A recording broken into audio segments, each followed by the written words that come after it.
Bienvenue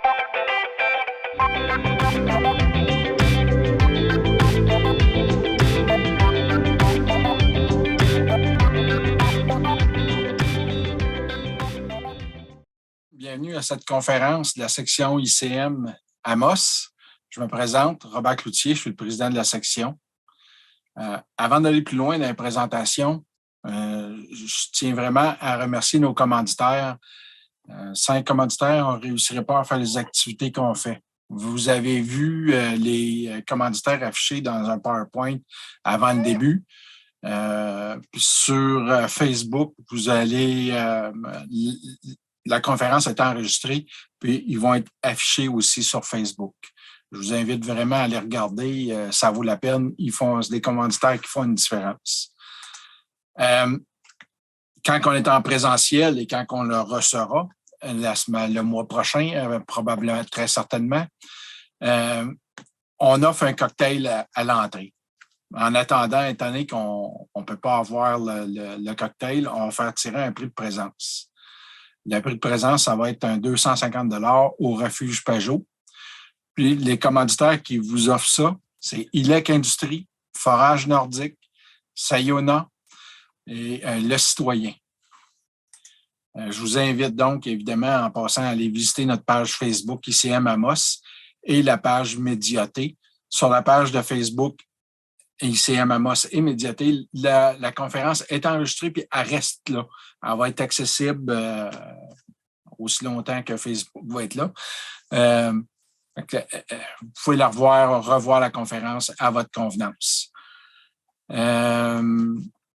Les questions, autant que possible, gardez vos questions pour la fin pour éviter là, un peu de cacophonie. Là, mais à la fin, n'hésitez pas à vous démuter pour poser votre question. C'est sûr, vous pouvez l'écrire dans le chat, mais n'hésitez pas à vous démuter. C'est intéressant de vous entendre puis échanger avec vous. Si vous changez d'adresse courriel, n'hésitez pas à me la faire parvenir. Ça me facilite la vie pour vous continuer de vous envoyer les invitations. Puis pour le prix de présence que je parlais tantôt, qui va être à la fin, j'ai besoin de votre nom et votre adresse courriel parce que sans l'adresse courriel, c'est difficile de communiquer avec vous pour le prix. L'adresse courriel me sert aussi à vous envoyer le PDF, à vous faire parvenir le PDF de la présentation de ce soir. La conférence ce soir est donnée par M. Pierre-Philippe Dupont, vice-président développement durable, et M. Christian Bousseau, vice-président projet capitaux. M. Dupont est titulaire d'un baccalauréat et d'une maîtrise en biologie de l'Université Laval. Il a occupé plusieurs postes dans le domaine de l'environnement avant de se tourner vers l'industrie minière.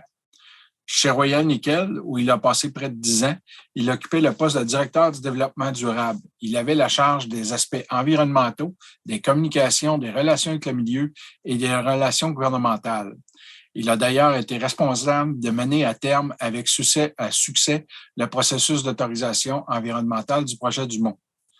Puis, en 3 années, en tant que directeur du développement durable à la fonderie Horn de Glencore, M. Dupont a fait bénéficier l'entreprise de ses aptitudes en relations publiques et gouvernementales, agissant à titre de porte-parole en plus de gérer les départements d'environnement, de santé et sécurité, de communication et relations avec le milieu, ainsi que de gouvernance et conformité.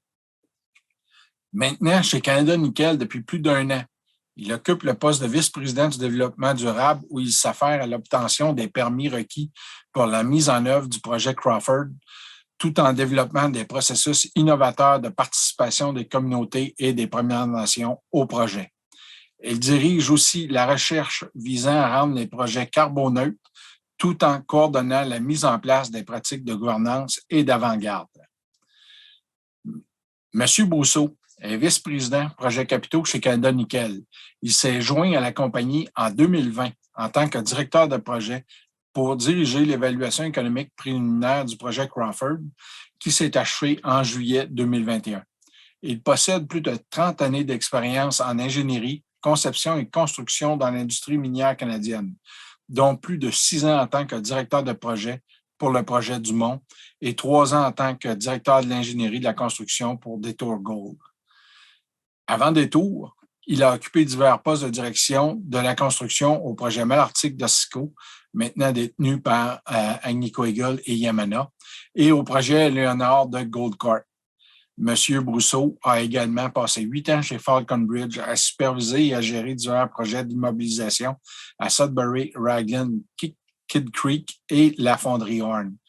M. Brousseau est ingénieur diplômé de l'École polytechnique et titulaire d'un MBA de l'UQAT.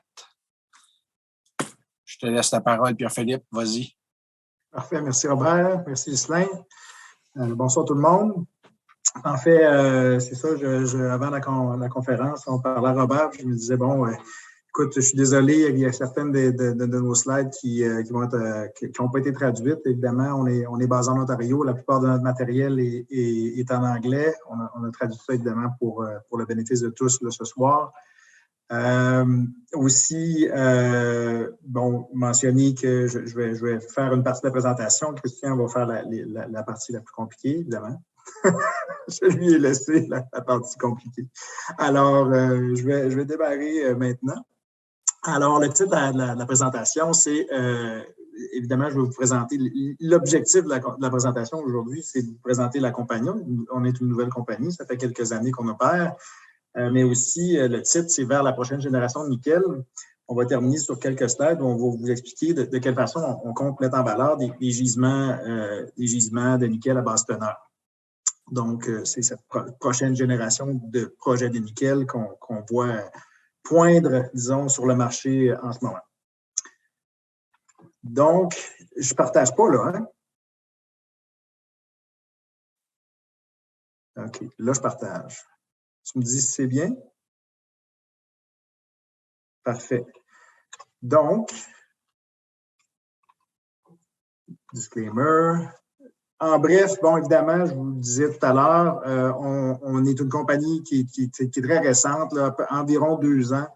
On a été, disons, créé à partir d'un package de claims qui était possédé par une compagnie qui s'appelle Noble et Spruce Ridge. C'était 2 compagnies d'exploration qui n'étaient pas nécessairement équipées pour mettre en valeur un projet comme le projet Crawford. Donc, suite à la découverte, ont décidé de créer une nouvelle compagnie. Ils sont allés chercher Mark Selby, qui était anciennement président pour Royal Nickel.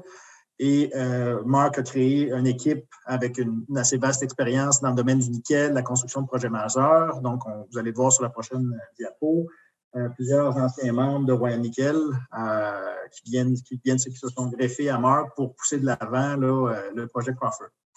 On veut évidemment faire partie de cette nouvelle génération là, de compagnies qui vraiment cherchent à avoir une empreinte environnementale la plus réduite possible. Dans notre cas, surtout en ce qui a trait au gaz à effet de serre, évidemment.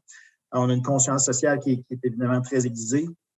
On travaille en ce moment avec plusieurs communautés. On avait l'habitude, là, quand on travaillait au Québec, de travailler seulement avec 1 ou 2 communautés. En ce moment, on travaille avec 3 ou 4 communautés autochtones, même les métis.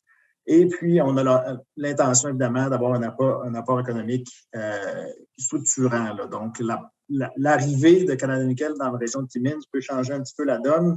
Et puis, on a l'intention d'avoir des procédés de transformation en aval du processus qui pourraient amener, disons, un petit peu plus de diversification dans la région de Québec. Donc, c'est cette diapo-là que je n'ai pas toute traduite parce que c'était assez lourd.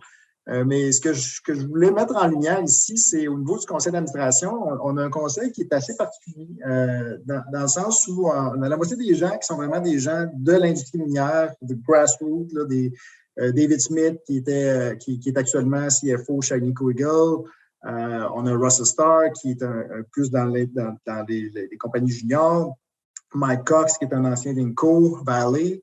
Et puis, on a aussi, de l'autre côté, Francisca Quinn, Jennifer Moret, Culver Singh, qui sont trois personnes qui sont vraiment plus orientées vers l'aspect du développement durable, du financement de projets plus verts. Donc, c'est un conseil d'administration qui est un petit peu plus hybride que ce qu'on voit normalement là, dans l'industrie. Puis, ça amène beaucoup de discussions assez intéressantes au niveau des des conseils d'administration. Au niveau de la compagnie, je le mentionnais tantôt, donc sur 6 personnes que vous voyez au niveau de l'équipe de gestion, il y en a 5 qui ont participé de près ou de loin au développement du projet Dumont.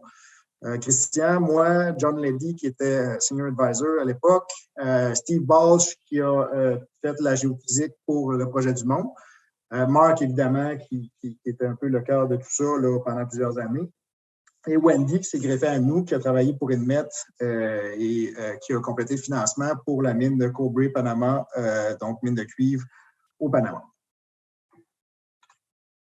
Donc, pourquoi le nickel? Évidemment, ça fait maintenant plus de 12-13 ans que j'évolue dans le domaine du nickel. On a l'impression de se répéter un petit peu, mais c'est un métal qui connaît des supercycles. Et puis, en ce moment, ce qu'on voit, c'est que c'est non seulement le supercycle qui s'en vient, mais surtout une demande qui a été complètement modifiée par tout ce qui est demande reliée aux batteries et véhicules électriques.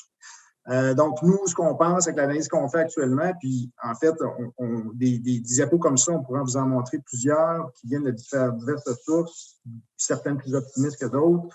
Mais ce qu'on pense, nous, c'est que d'ici les 10 prochaines années, on devrait voir une augmentation de la demande de plus de 20 là, au niveau environ 4 par année qui est relié à l'utilisation du stainless.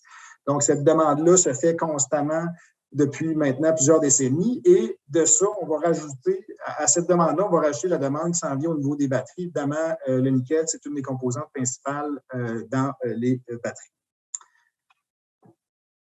On a récemment, ça fait à peu près un an et demi, le Battery Day de Tesla, Elon Musk, à cette époque-là, a dit, bon, il a lancé un appel aux mineurs en disant « Please mine more nickel », mais on sait que Tesla, c'est une entreprise qui est assez responsable, qui veut s'approvisionner de nickel plus vert, si on pourrait dire, ou moins avec moins d'impact. Donc, ce qu'on cherche à démontrer par cette diapo-là, c'est un petit peu les différents types de projets de nickel qu'on voit actuellement sur le marché. Donc, à votre gauche, puis c'est l'empreinte de ces différents projets-là, au niveau de l'empreinte carbone de ces différents types de projets-là. Donc, à gauche, à droite sur le graphique, dépendamment où ils sont situés, mais en fait, ce qu'on voit, c'est le NPI, puis les HPAL. Ça, c'est les projets de latérite qu'on voit en Asie. Actuellement, plus de 70 de la production qui est sur le marché actuellement vient de l'Asie, vient de ces projets-là. C'est des projets qui sont extrêmement, disons, lourds au niveau environnemental, donc des empreintes au sol qui sont très, très vastes, et puis, donc, qui sont approvisionnés par des sources énergétiques, souvent thermiques, donc le charbon. Et puis, à l'autre extrémité, ce qu'on voit, c'est des projets de sulfure de nickel, des hautes teneurs, comme Raglan, par exemple, ou éventuellement des sulfures de nickel à basse teneur, comme Dumont, comme nous, qui s'en viennent sur le marché, avec des empreintes au niveau des gaz à effet de serre qui sont beaucoup, beaucoup, beaucoup plus faibles. On va parler maintenant du projet Crawford, qui est notre projet flagship, notre projet principal qu'on pousse de l'avant. Mais vous allez voir aussi vous voyez sur la carte qui est à droite sur la slide, qu'on possède plusieurs autres propriétés. On va y venir plus tard. Donc, Crawford, c'est un projet évidemment qui serait difficile de ne pas comparer à Dumont, même genre de teneur. Là, on parle de 0,3 nickel. Très grande ressource de nickel, infrastructure en place. Donc, on est sur le bord de la route, en fait, sous la route 655 qui relie Timmins à Cochrane, pour ceux qui connaissent, à peu près à 15 minutes au nord de la mine Kidd. On a 2 lignes hydroélectriques qui bordent le projet, donc qui posent certains enjeux parce que Christian va couvrir ça, mais on va devoir déplacer et la route et une de ces lignes-là. Évidemment, on est dans le camp minier de Timmins, un camp connu, une main-d'œuvre locale qui est très expérimentée dans le domaine minier. Donc, on a aussi l'opportunité potentielle. On a signé un MOU avec Glencore et on regarde potentiellement utiliser le site le Medsite, le Kidd Medsite, le site métallurgique, le concentrateur là-bas, qui est utilisé à peu près à 50 de sa capacité en ce moment. Donc, on pourrait modifier une des lignes pour vraiment aller tester notre procédé. On verrait ça comme une usine, genre d'usine pilote à grande échelle environ 3000 tonnes par jour, pour vraiment démontrer le procédé, valider dans le fond le procédé métallurgique qu'on veut mettre en place pour traiter le matériel de Crawford. Au niveau des infrastructures, ça, je voulais vous montrer ça, mais c'est vraiment évolutif. En ce moment, c'est vraiment le layout, la localisation préliminaire des infrastructures qui vient de l'étude de faisabilité. C'est plus ça du tout. Mais ce que je cherchais à vous montrer là-dessus, c'est vraiment l'ampleur du projet. Là. On parle vous voyez l'échelle en dessous, c'est une dizaine de kilomètres. C'est un projet d'environ 30 km² d'empreinte au sol, bordé par des cours d'eau. Vous avez évidemment la fosse au milieu, concentrateur et ainsi de suite. Vous pouvez voir l'autoroute, le highway 655 qui traverse la propriété qu'on va devoir relocaliser, ainsi que les lignes électriques. Une des choses qui est intéressante de ce projet-là, c'est qu'on n'a pas de voisins du tout. Et puis, au niveau environnemental, c'est une région qui a été exploitée à plusieurs reprises par l'industrie forestière. Donc, ce n'est pas une région qui est, disons, là, inexploitée, qui n'a jamais été touchée. Là. C'est vraiment, là, il y a beaucoup de chemins forestiers, il y a beaucoup d'accès, mais on n'a pas de voisins, là, pas d'enjeux spécifiques au niveau de gens qui pourraient demeurer à proximité du projet. Alors, Christian, je vais te laisser la parole. Je pense que je suis allé plus loin que je t'ai supposé aller. Oui, un petit peu, mais c'est correct. Donc, essentiellement, les résultats de l'étude économique préliminaire, PEA pour les intimes, démontrent un fort rendement basé sur les opérations à grande échelle. Relativement similaire à Dumont, NPV 8 de 1,2 milliard, taux de rendement interne après taxe de 16 une longue durée, grande échelle, 42 000 tonnes par jour pour la première phase qui va augmenter à une phase à 120 000 tonnes par jour pour pouvoir donner des productions de nickel équivalentes là, de 42 000 tonnes par jour, par année, pardon, avec pour la vie de la mine, 342 000 tonnes de nickel, 21 000 tonnes de fer et 1,5 million de tonnes, c'est des millions tout le temps, de chrome. Une durée de vie de 25 ans. Les coûts, faibles coûts de production, encore là, le fait que ce soit une mine à ciel ouvert avec avec une grosse basse teneur, grande production, un peu les mêmes modèles qu'on a vécu avec Canadian Malartic, avec des tours, des coûts de minage très faibles et des coûts de production faibles. Et générateur de profit avec un EBITDA annuel de 439 millions, un coût de trésorerie, free cash flow de 274 millions. Prochaine diapo, Pierre-Philippe. Donc, une mine à faible coût, un peu revenir sur les données économiques, grande échelle, 2 stades d'expansion, 42 500 tonnes par jour, avec une expansion à 120 000 tonnes par jour, faible ratio de décapage dans la phase initiale de 1,3 pour 1 et à la fin de la mine globale de 2,1 pour 1.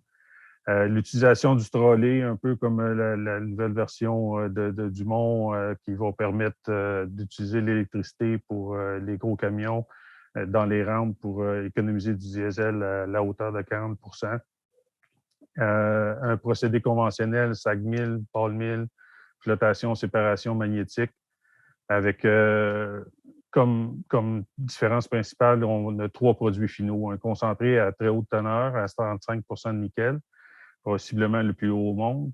Un concentré plutôt standard à 12 de nickel, qui est typique des concentrés de sulfure de nickel, puis un concentré de magnétite qui a 45 à 50 de fer et 3 de chrome.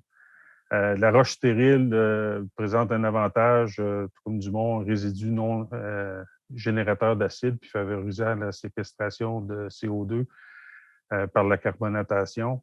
L'infrastructure de support en place, comme Pierre-Philippe l'a montré sur la carte régionale, puis la main-d'œuvre locale, le fait qu'on soit près des infrastructures, on n'aura pas de camp de travailleurs prochainement.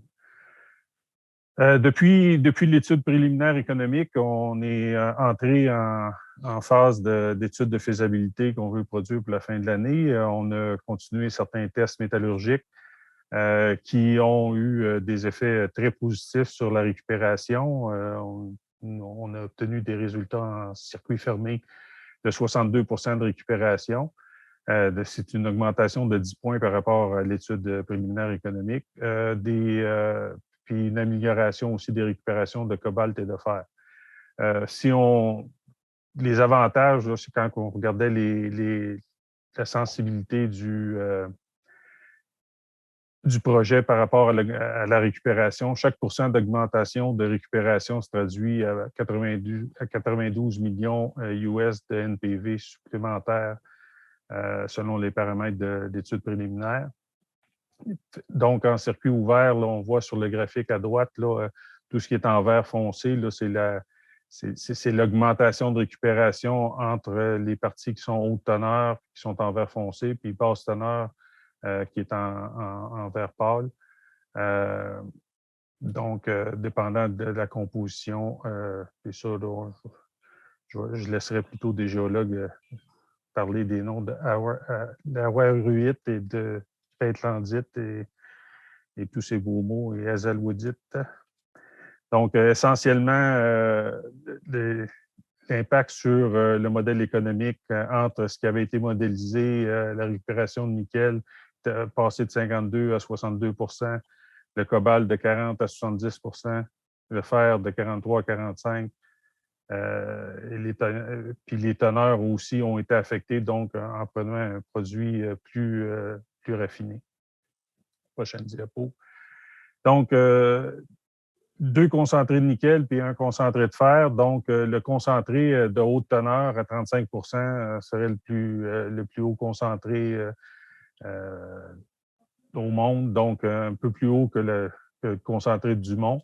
Dumont est un concentré, on va dire, qui est plus vrac. Il y a un seul concentré. Là. Il n'y a pas de différentes filières pour pouvoir produire un concentré à haute teneur, puis un concentré à teneur régulière qu'on voit là, qui est un petit peu le 5e avant-dernier. Puis le fait de vouloir produire un concentré de magnétite 45 à 50 et puis qui va aussi contenir le chrome. L'objectif, c'est de maximiser la récupération et plutôt que la teneur parce qu'on veut éventuellement, par la faisabilité, regarder pour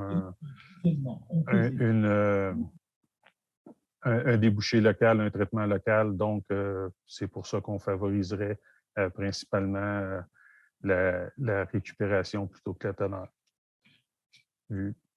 Encore là, parmi les plus grands au monde, selon les résultats de l'étude économique préliminaire, Crawford serait dans le top 5 des opérations de sulfure de nickel entre Voisey's Bay et Sudbury Valley, avec une production annuelle de 42 000 tonnes de nickel par année. Au niveau de l'envergure, ça serait essentiellement Crawford deviendrait la plus importante mine de métaux de base au Canada, pardon. Donc, dépassant Island Valley Copper, avec une production de nickel, comme on voyait, là, on a la première tranche en rouge qui est le nickel, le fer et qui est le fer qui est en bleu et puis le chrome qui est en vert. Donc, une production totale en nickel équivalent de 69 000 tonnes par année.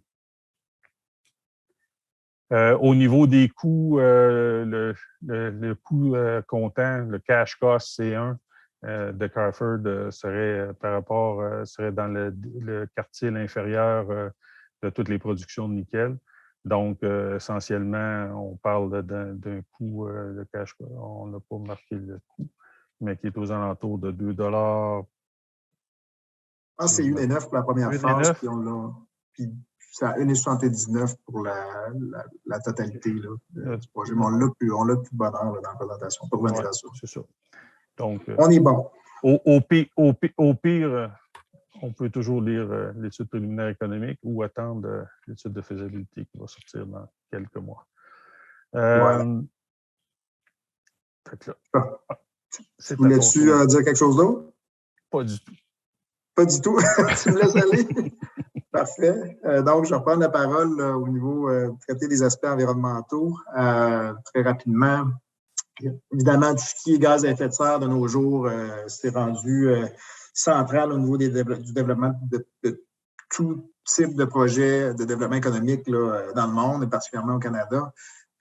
Donc, ce qu'on voulait vous montrer ici, ça, c'est la courbe de Skarn Associates, qui est utilisée beaucoup. J'ai vu récemment les gens de MAC utiliser pour l'or, pour le nickel. Donc, c'est une firme basée à Londres qui en fait, là, a un modèle dans lequel on rentre des données et puis qui sort un peu la position où on se situe. Donc, nous, on serait un des projets qui serait de nickel là, en production là, les plus bas. Là, on parle ici là, seulement de Scope 1, Scope 2. Là. On ne parle pas non plus là, de tout le Scope 3. C'est vraiment quand on considère l'achat, le transport de tous les produits qui viendraient là, alimenter la mine. Par contre, on compare des pommes avec des pommes là, sur ce graphique-là. Donc, on serait vraiment une opération au niveau d'intensité de gaz à effet de serre qui est dans les plus basses, sinon la plus basse, qui est actuellement là, projetée. Ça, c'est des projets en cours et des projets projetés. Et puis ça n'inclut pas la séquestration de carbone, tout le potentiel de séquestration de carbone qui vient avec, disons, l'oxydation ou la séquestration de carbone qui est apportée par lorsque les résidus sont exposés à l'air et qui fixent le carbone. On va en parler plus loin. Justement, on va en parler maintenant.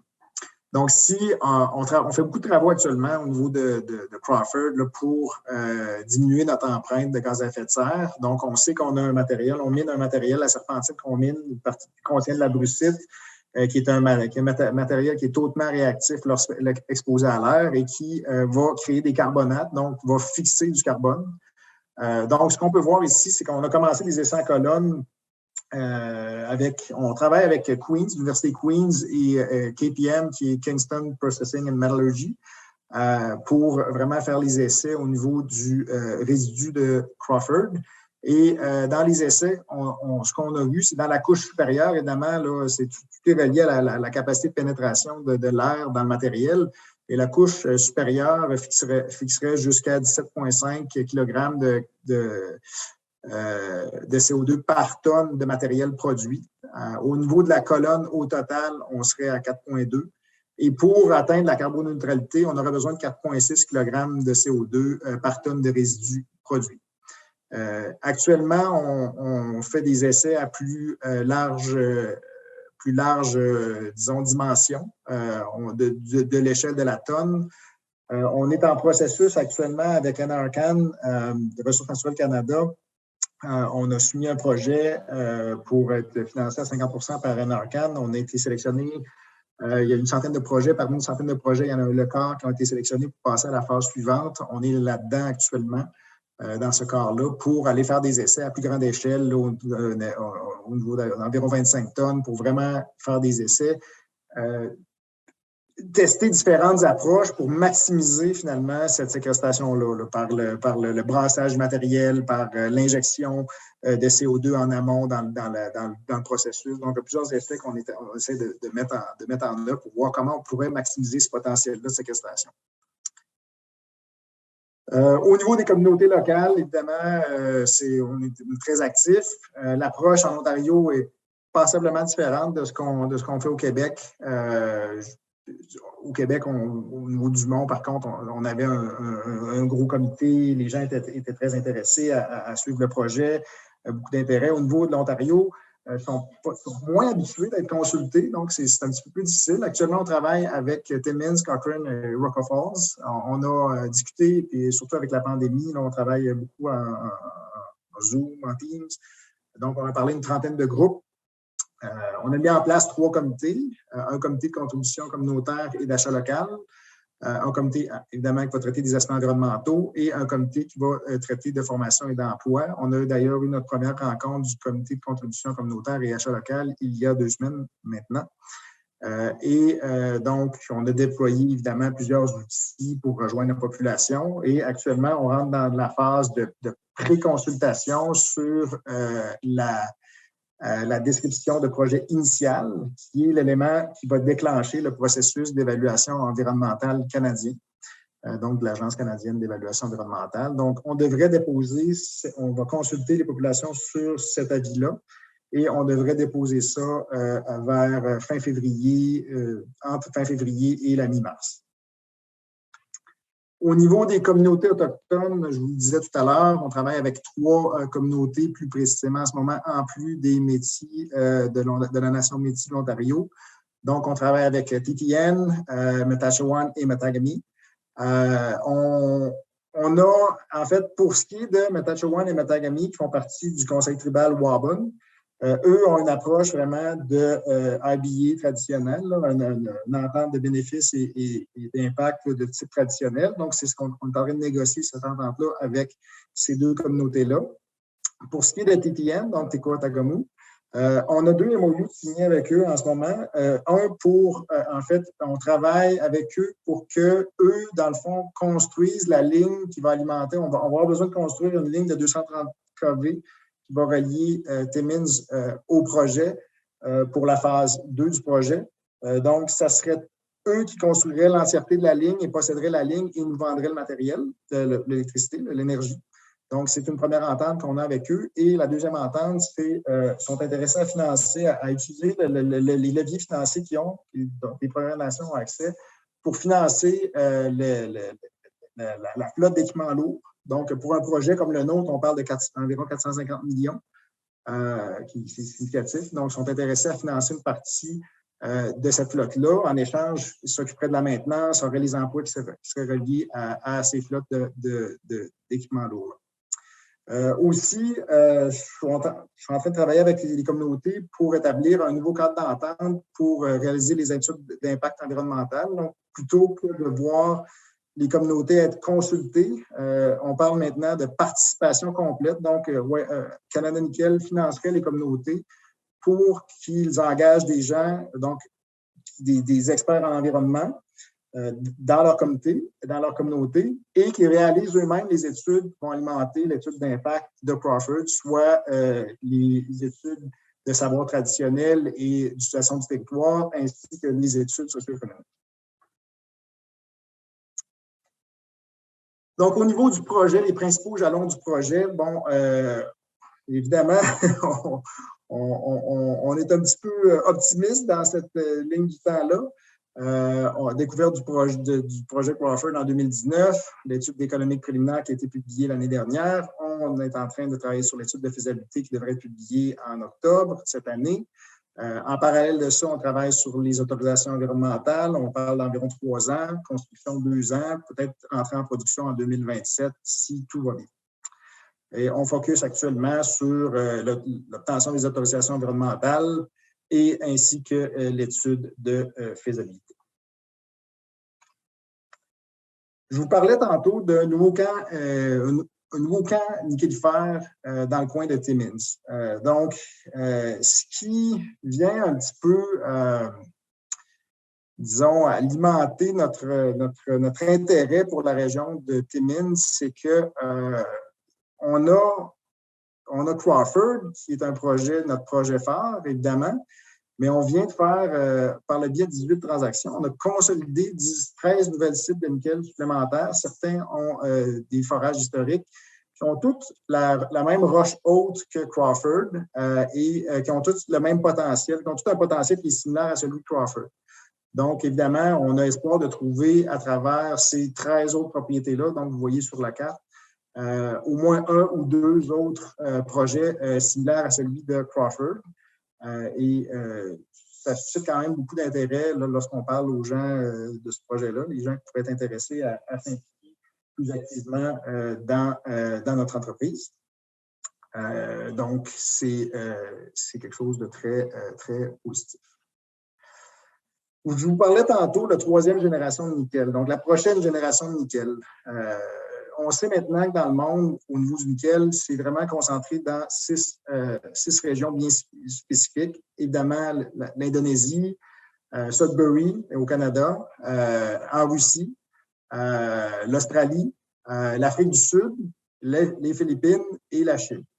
Alors, on pense maintenant qu'avec ce qu'on vient le package qu'on vient d'assembler, on a le potentiel de mettre Timmins sur cette courte liste-là. Si on regarde un peu l'historique, la façon dont le nickel s'est développé depuis, disons, la Première Guerre mondiale, les premières sources d'approvisionnement de nickel ont vraiment été basées sur la capacité de séparer le nickel et le cuivre et la demande qui a été créée par la Première Guerre mondiale. Donc, au niveau du nickel, c'est toujours regarder ce qui existe, développer une nouvelle approche, puis souvent qui est catalysée par une nouvelle source de demande qui va créer cette valeur-là. Donc, dans le cas de la première génération qui a créé Inco, c'était vraiment la capacité de séparer le nickel du cuivre, ainsi que la demande qui était créée par la Première Guerre mondiale. Au niveau de la 2e génération de nickel, et puis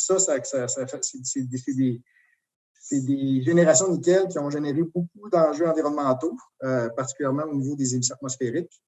La 2e génération, c'était vraiment lorsque Tsingshan ont compris qu'ils ont arrêté d'essayer de dissocier le nickel et l'acier inoxydable. Ils ont en fait un seul et même marché et puis se sont mis à développer de façon très efficace des gisements de latérite situés en Indonésie et aux Philippines. Donc, je vous montrais tantôt les gisements qui sont à plus fort impact au niveau des gaz à effet de serre. Actuellement, ces gisements-là constituent la seule option pour répondre à la demande croissante de nickel.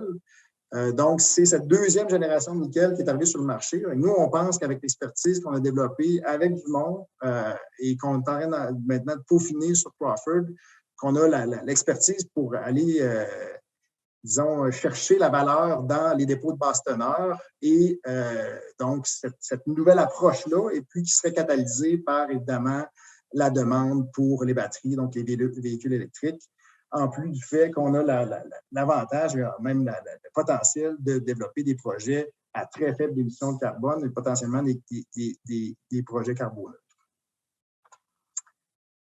Donc, je ne vous répéterai pas tout ce que je viens de vous dire, c'est un petit sommaire de cette présentation-là. Je pense qu'à ce moment-ci, on pourrait passer directement aux questions ou commentaires.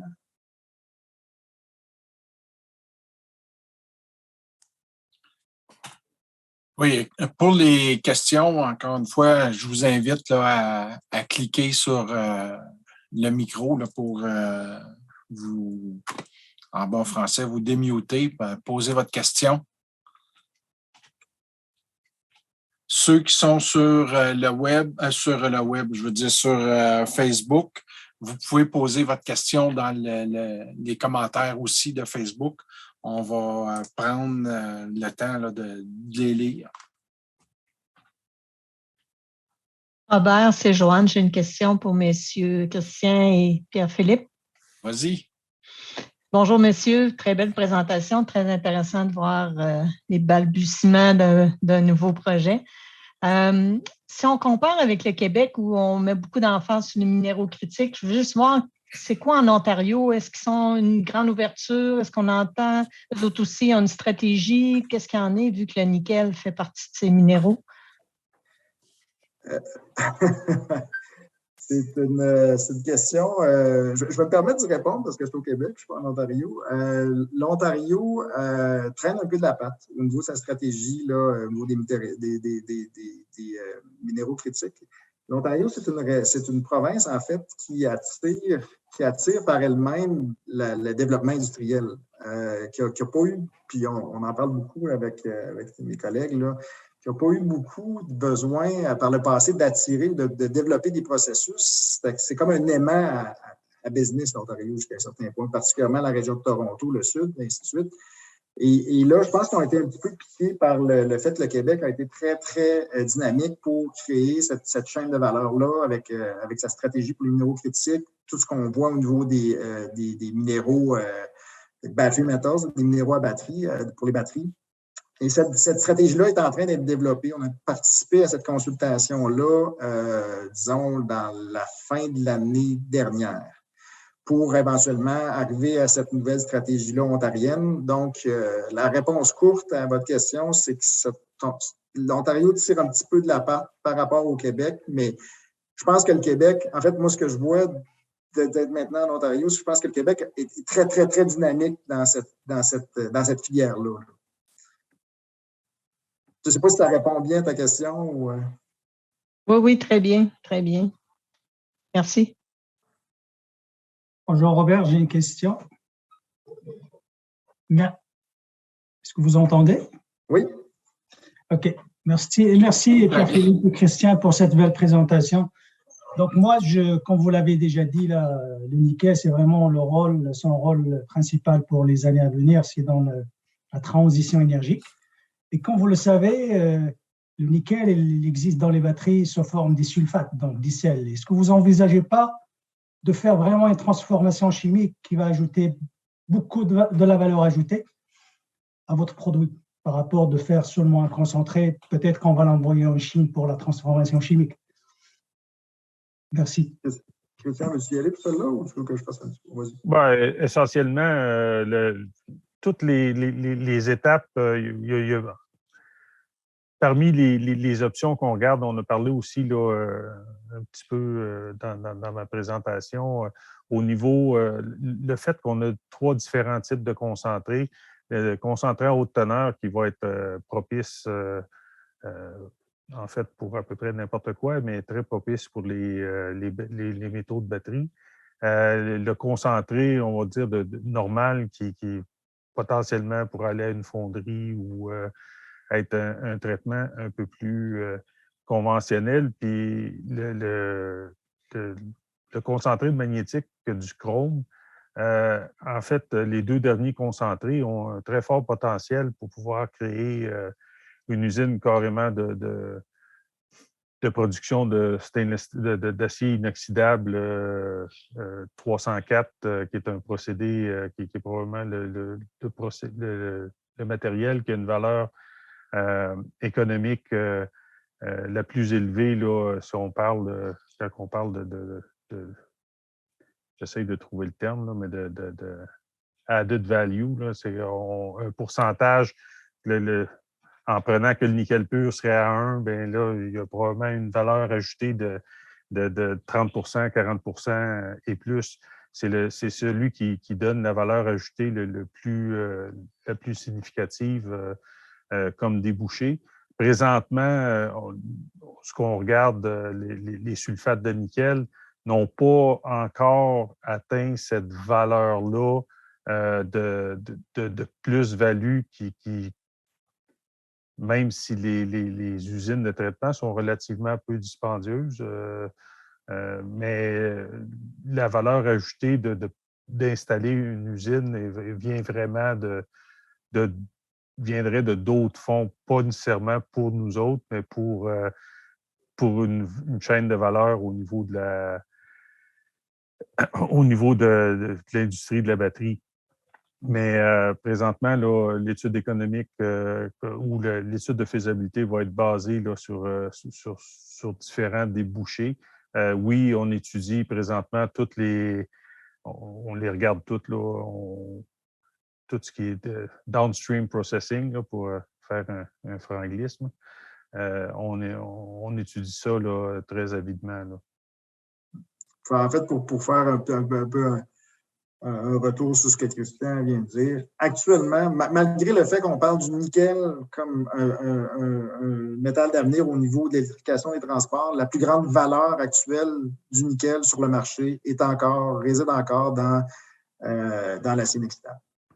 Et puis, c'est ça sur quoi que l'étude économique préliminaire est basée, mais ça peut changer très rapidement. Là. Et puis, comme Christian le disait, on a la capacité de s'adapter. On est encore en amont, donc de s'adapter pour aller, disons, répondre à cette demande-là. On pourrait répondre à la demande autant des battery metals que de l'acier inoxydable, parce que c'est un projet qui est tellement gros, avec tellement grande production qu'on a la possibilité. On n'est pas pris pour envoyer tout à la même place. On peut séparer là, notre production selon la demande. Merci beaucoup. Ça fait plaisir.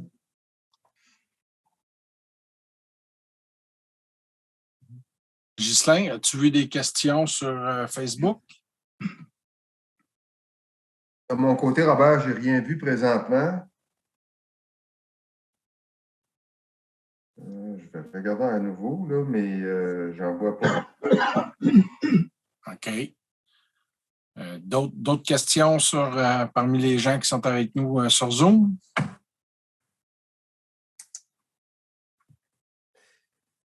Bon, écoutez, merci beaucoup. Excellente présentation. C'est intéressant de découvrir des nouveaux projets, vraiment. Là, puis, en même temps, je dirais aussi que de mon côté, j'étais content de voir un autre projet de nickel. Ça différait un peu. Merci. On est rendu à remettre les cadeaux aux conférenciers. Je suis juste obligé de modifier un petit peu mon super studio dans la maison. Écoutez, je vais vous remettre là, chacun un polo. Ça va rafraîchir celui que tu avais eu il y a quelques années, Pierre-Philippe, Christian aussi. Puis, je vais inviter Marie-Josée à venir présenter la toile. Je la vois. Mon écran ne me permet pas de le voir dans le moment. Mais... Faut que tu montes un peu, José.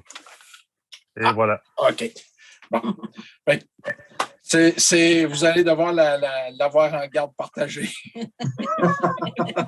Est-ce que c'est toi qui l'as peint, Marie-Josée? Oui, oui. Félicitations, c'est superbe. Merci beaucoup. Oui, écoute, j'en profite pour remercier Marie-Josée. Encore une fois, ça fait plusieurs années qu'elle fournit nos toiles pour les conférenciers. C'est vraiment apprécié. Prochaine conférence, elle était prévue, c'est le hasard, ça tombe de même, le 15 mars prochain. C'est M. Jean Collard d'Éclat Québec. Le 14 mars, le gouvernement a annoncé après-midi que le déconfinement était complet. Normalement, on devrait être bon pour faire la présentation en présentiel, mais on va juste se garder un petit bémol pour voir comment les choses évoluent. Pas question de jouer au cow-boy. Là. On va s'assurer que tout se fait sécuritairement. Si jamais il faut attendre un mois supplémentaire, malheureusement, on attendra, mais on ne jouera pas avec la santé. On était supposé aujourd'hui d'avoir la journée maillage minière à Amos. Évidemment, à cause de la pandémie encore, vous savez, on n'a pas le choix. On l'a reporté, on a fixé une date le 13 septembre prochain. Prenez-le en note, ça va être là. Le PDAC, vous avez sûrement tout le monde vu que le PDAC a été remis du 13 au 15 juin. Si la conférence est là, les vols qui étaient prévus pour le PDAC en mars vont être reportés. On va essayer d'en faire aussi pour l'activité du 13 au 15 juin.